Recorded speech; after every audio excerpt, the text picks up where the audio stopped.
Good evening, everyone. I'm Kevin Hodge. Tonight on your WZMQ 19 News, we have more details on the legislation being proposed by Michigan lawmakers that would increase penalties for protesters who block public roads. Plus, Vice President J.D. Vance makes a trip to Michigan. We'll hear what he had to say once he took the podium.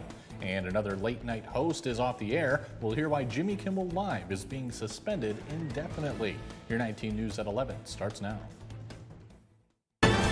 Live from the UP, this is WZMQ 19 News at 11.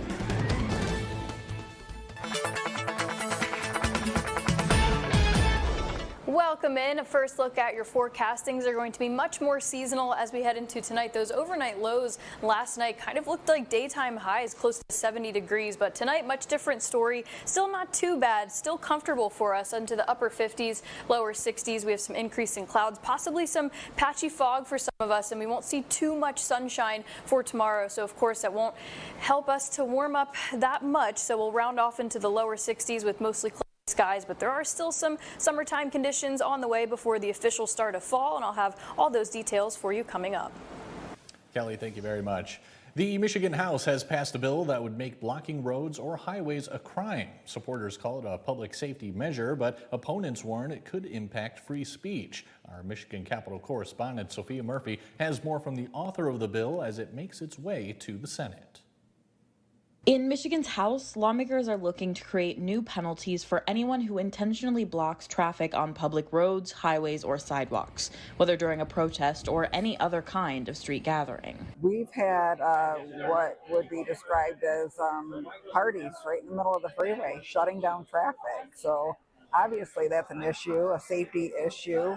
The bill raises the current $100 civil fine to a misdemeanor, punishable by up to 93 days in jail and a $5,000 fine.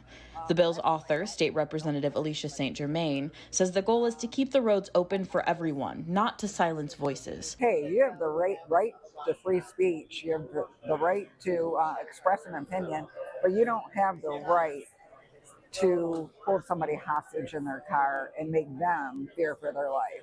Civil liberty groups, including the ACLU of Michigan, argue the measure is too broad and could discourage peaceful demonstrations. They say it turns constitutionally protected protests into a crime with jail time and could be applied selectively. This is a part of our public safety and protecting people all the way around on all sides. So in no way is this an attempt to limit our free speech. The bill passed in the House 61-42, with a handful of Democrats joining Republicans in support. It now heads to the Democratic-controlled Senate, where its fate is less certain. For Michigan's capital, Sophia Murphy, WZMQ 19 News. Marquette County Commissioner Dana Lalonde has thrown her hat into the ring, hoping to be elected to represent the state's 109th district. Lalonde, who has served on the Negaunee City Council as well as a term as mayor, is also a former union president. She hopes to unseat current House Rep Carl Bonack in the next midterm election. Lalonde is running as a Democrat. However, she believes the important issues facing the UP are nonpartisan. Historically, I feel all of our legislators, Democrat and Republican, have worked together to fight for the UP, and we have to continue that. I think we've seen our legislators voting party line, and I understand there's Republicans and Democrats, but most of our issues are nonpartisan and for our people. Lalonde is originally from downstate Dryden. However, she has been living here since she attended Northern Michigan University and says that although not a Yooper by birth, she's a proud Yooper by choice. Vice President J.D. Vance is in Michigan today to visit a manufacturing plant in Livingston County. Ella Myers tells us what he had to say when he took the podium. Vice President J.D. Vance visited the Hatch Stamping Company on Wednesday. He highlighted the ways the Trump administration is working to bring manufacturing back stateside, all while railing against political violence. We have got to rebuild the American dream, especially for our young people. Vance took a tour of the facility that stamps automotive parts and talked about how he sees the administration investing in local manufacturing. This big, beautiful bill does so much to bring American manufacturing back to the United States of America. Elliot Cook, a student at Michigan State, tells me he called up a couple of friends after seeing that Vance would be on Instagram. He says he wanted to show his support for the administration by showing up on Wednesday. We want to support our country, so with our vice president being here so close, it was a no-brainer that we had to come and support him. Megan Muntz, another attendee I talked to, tells me it means a lot to see visit a manufacturing facility. She says it was also... Sorry about that, folks. We are having some audio issues there. Let's move on now. School is back in session at Utah Valley University 1 week after the shooting death of Charlie Kirk. The university has mental health resources available for students, faculty, and staff. Earlier this week, workers replaced the concrete pavers where Kirk was killed. Today, Washington County Sheriff Nate Brooksby talked about the shooting suspect and described how a family friend and retired sheriff deputy helped convince him to turn himself in. He knew it was inevitable that he would be caught. He was fearful of a SWAT team hit on his house, or he was fearful of being shot by law enforcement. So part of the negotiation and getting him to bring himself in was that we would treat it as delicate and as soft as possible to make him feel comfortable to where he would show up at my office, and that's exactly what happened. Tyler Robinson is being held on charges that include aggravated murder, felony discharge of a firearm, obstruction of justice, and witness tampering. Prosecutors are seeking the death penalty. The Federal Reserve announced the first interest rate cut of the year. Policymakers voted to lower a key interest rate 0.25 percentage point, and they signaled 2 more cuts are likely later this year. The move is designed to keep the economy growing by making it less expensive to borrow money. Economists say that could encourage businesses to hire more workers and bolster the labor market.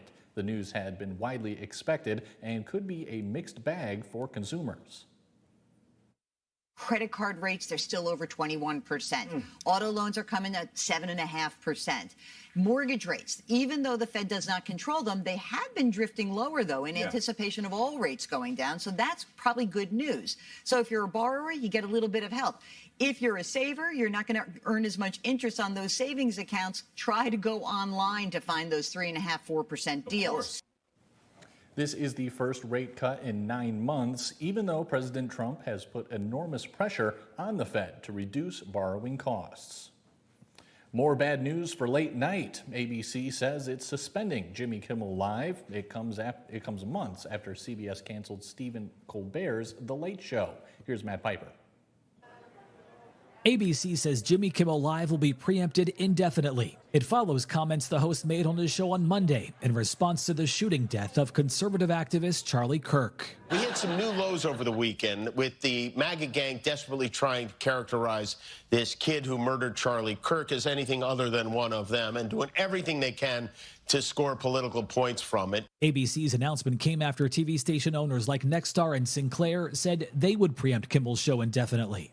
CBS said this past summer that it was canceling The Late Show with Stephen Colbert at the end of this season for financial reasons, although some critics have wondered if his stance on President Trump played a role. On Truth Social, Trump responded to the news, writing in part, "Congratulations to ABC for finally having the courage to do what had to be done. That leaves Jimmy and Seth 2 total losers on fake news NBC." Kelly Rowland has your first warning weather forecast when we come back. Plus, President Trump makes a surprising second trip to the United Kingdom. We'll have the details on his visit. And the former director of the CDC, who was fired after just 1 month on the job, gives her side of the story to a Senate committee. We'll have the details on that as well after the break.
Now, WZMQ TV 19 First Warning Weather with meteorologist Kelly Rowland.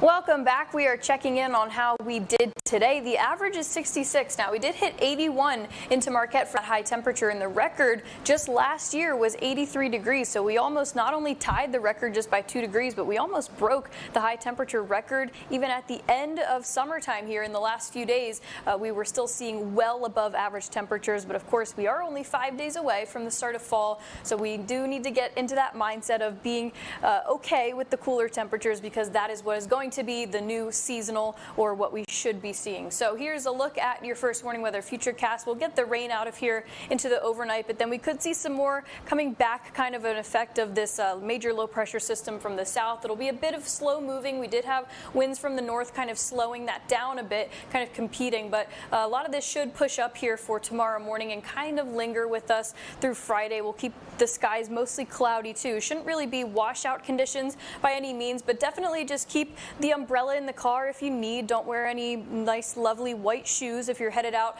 to Friday night light games. Menominee at Calumet, it'll be breezy there, possibly the windbreaker.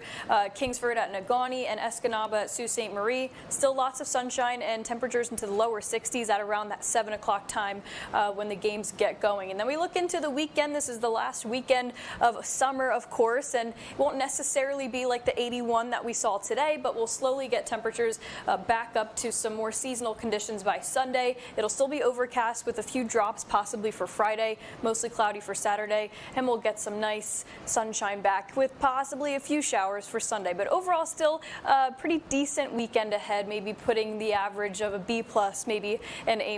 But we're switching gears now down to the tropics. If you missed it, we did have Tropical Storm Gabrielle forming just this morning.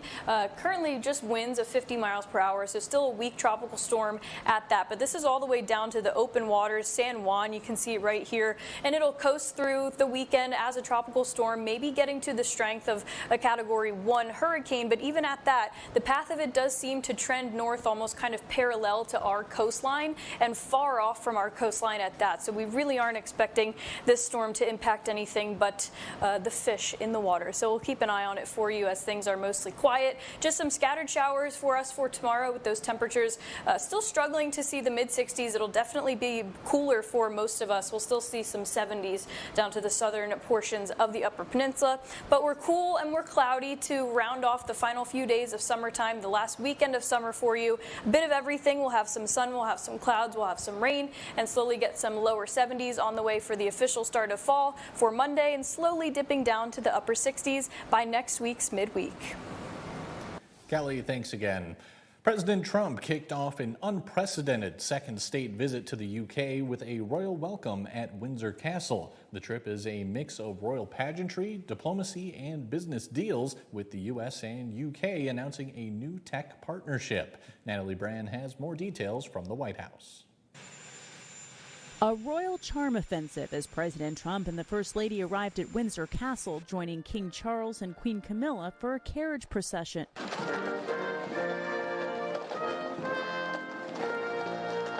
The pomp and pageantry included 1,300 members of the British military, 120 horses, and royal bands. President Trump visited St. George's Chapel, where the royal family worships, and laid a wreath at the tomb of Queen Elizabeth II.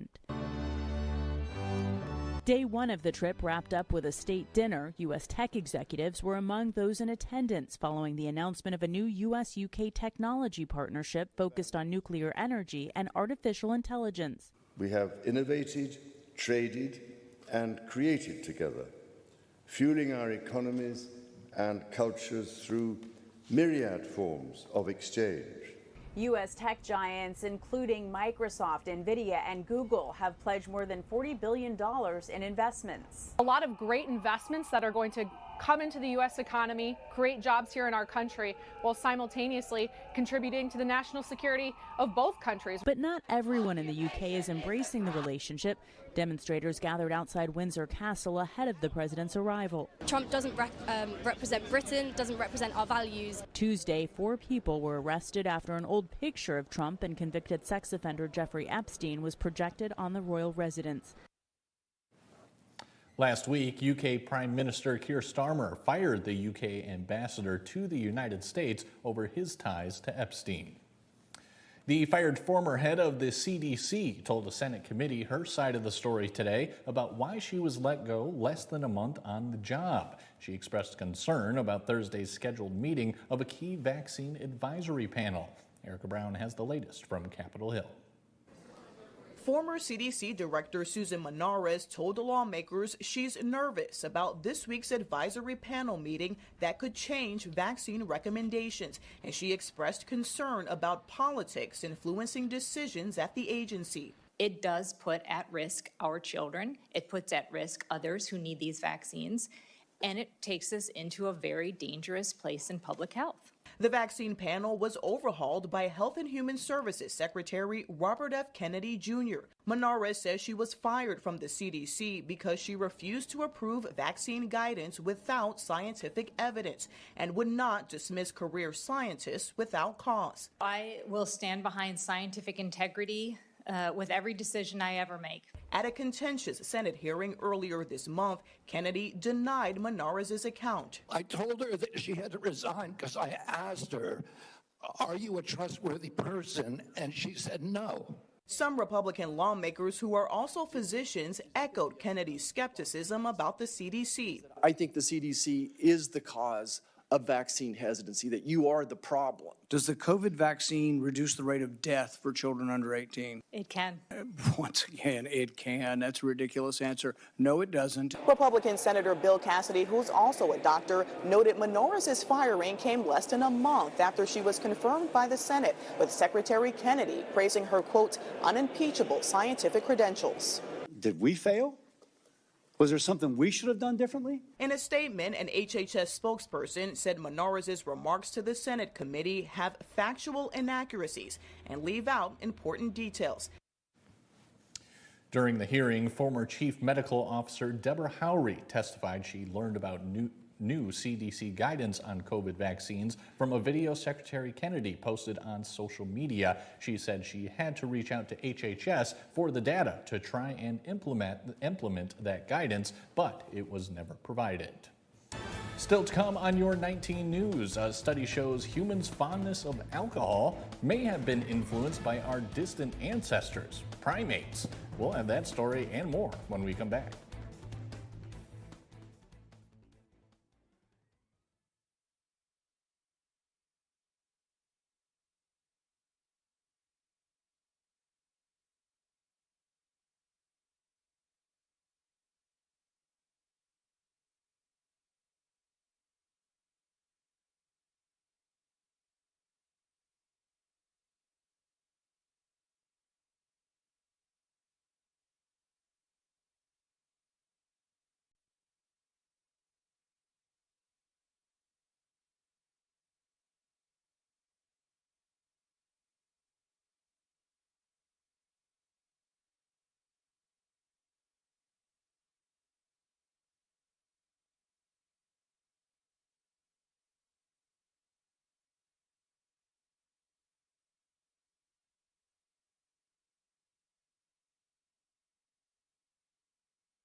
You're watching WZMQ 19 News, live and local with Kevin Hodge.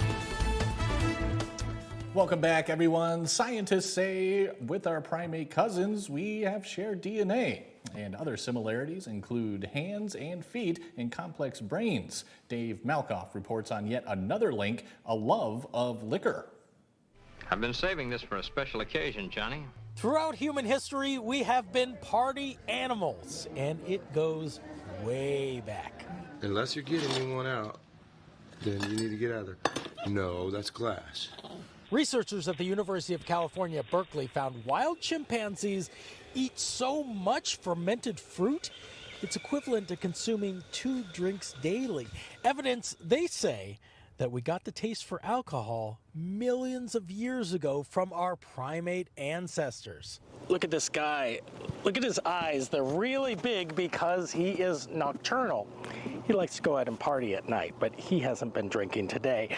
But this study seems to confirm what's known as the drunken monkey hypothesis. I don't want to say that in front of him. Ooh, he's so cute. Andrew Floyd is this owl monkey's handler at the Kentucky Down Under Adventure Zoo. I bring him out here for shows to eat bananas, and usually if he has anything left, he gets fed to the lemurs. They love them too, as they are primates also. So banana daiquiris, maybe? I'm sure he'd love that. So if there is anybody to blame for the temptation, blame this fuzzy guy. J.D. Power is out with its annual rankings for the nation's best airports. Minneapolis-St. Paul International was the top-scoring mega airport, followed by Detroit and Phoenix. For large airports, John Wayne Airport in Orange County, California, beat out Tampa and Dallas Love Field. And for medium, the Indianapolis International Airport won for the 4th year in a row, followed by Southern California's Ontario International and Buffalo Niagara. Each of the winners topped the J.D. Power list last year. Airports that incorporate food and local brands to create a genuine sense of location saw a big boost in their scores.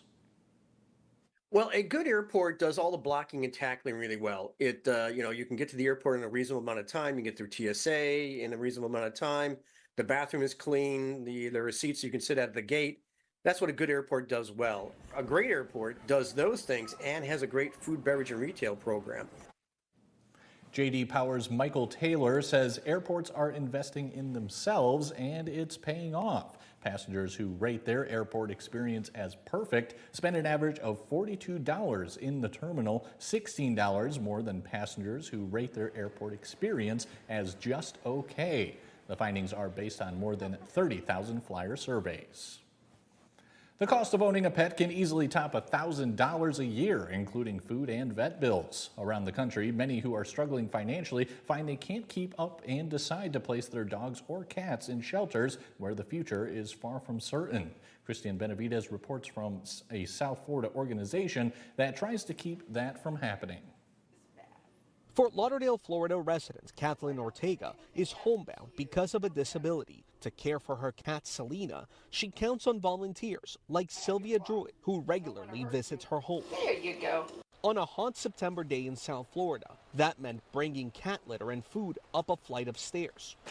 Druitt decided to volunteer for the Pet Project for Pets after the organization helped when Druitt experienced hard times. For the people, for the pets, it's life-changing for me. I feel like every day, I got a purpose to go out and help somebody else. The goal is to help pet owners so their furry loved ones can stay out of the shelter system. Sue Martino is the executive director. The shelters are overcrowded. Animals are being euthanized because there's no room. The nonprofit started in 2002, helping people living with HIV/AIDS care for their pets. It has expanded its services since then. Now the group hands out up to 15 tons of food each month. The people barely have food for themselves, and they prefer to feed an animal before they feed themselves. The organization runs on donations, grants, and volunteers who help run this thrift store. All the money raised here goes to help pet families in need. The store offers discounted prices on pet items as well as furniture and even TVs. Ortega is grateful. Without the help, she says she wouldn't know how to care for Selena. You treat your animal like if it's a kid. It has needs, and it's expensive. It's like taking care of a kid. The organization ensures families of all kinds stay intact. A holiday love letter to Baltimore hits the big screen, and a first-time Emmy-winning actor gets back to work. Gwen Baumgartner has tonight's entertainment headlines. Actor Noah Wyle is back in Pittsburgh shooting the second season of the hit drama The Pit following his big night at the Emmy Awards. Noah Wyle. Wiley nabbed his first ever Emmy Sunday for Outstanding Lead Actor in a Drama Series for his work on the realistic medical series, while the show itself won for Outstanding Drama Series. There was a real identification with these characters. Our job is just to say where would they be 10 months later and who are they now after what they've been through. Season 2 of The Pit premieres in January of next year.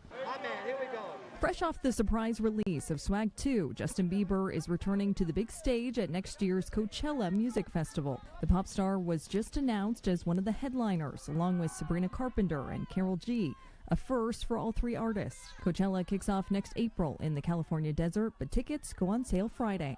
Open your mouth. Hello. And a dental emergency on Christmas Eve leads to an unexpected adventure and romance in the indie rom-com The Baltimoreans. I overheard you talking to your daughter, and I know you don't have plans. Let's go. The film, directed by Jay Duplass, explores divorce, addiction, and redemption. It's loosely based on actor and comedian Michael Strassner's own sober journey. A lot of the dialogue that we kind of found is stuff that I told Jay in a lunch, about how I got sober. The Baltimoreans is in theaters now. Now don't go away. Kelly Rowland has our final look at weather after this.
And a final look at your forecast as you start to get your weekend plans in place. We are still looking at a pretty decent weekend here, maybe a few showers mixing on in, but it's something we can handle. So temperatures for tonight will still be on the mild side. We'll see the mid-50s, upper 50s, but mostly keeping those above average conditions into the overnight. Not so much for tomorrow, though. We did see those lower 80s across the Upper Peninsula for today, but going into tomorrow, we did take a bit of a hit in those temperatures. Big cool down on the way for tomorrow into the lower 60s for us. Lower 70s down to the southern portions, Iron Mountain, Escanaba, Menominee area, but mostly a bit chilled for tomorrow, likely carrying into your Friday. Friday as well. But the rain outlook stays fairly low for us. Any rain that we do see going into the weekend will be very isolated, very scattered, but still just have the rain gear handy just in case. But we're really not looking at washout conditions. The next best chance of rain that we do have comes on Sunday, and that, of course, is the last day of summer. We dry things out with a nice reset this upcoming Monday for the first day of fall. Kelly, thanks again. Many of the world's best equestrian jumpers will compete in New Jersey at the North American segment of the Longines Global Champions Tour. The hometown team, New York Empire, is owned by Georgina Bloomberg. She's the daughter of former New York Mayor Michael Bloomberg and a professional equestrian. She'll watch the team compete in this Formula One event of show jumping with about $865,000 in prize money at stake. The Global Champions Tour has done wonders for our sport. I love my horses and I love being around them, but I'm not sure that I would ride if I couldn't compete. It's something that I really love. I love this sport. I love the people. I love the animals. CBS Sports Network will present highlights from the Global Champions Tour competition this weekend. That's all we have for now, everyone. We'll catch you back here again tomorrow at 6/5 Central. See you then.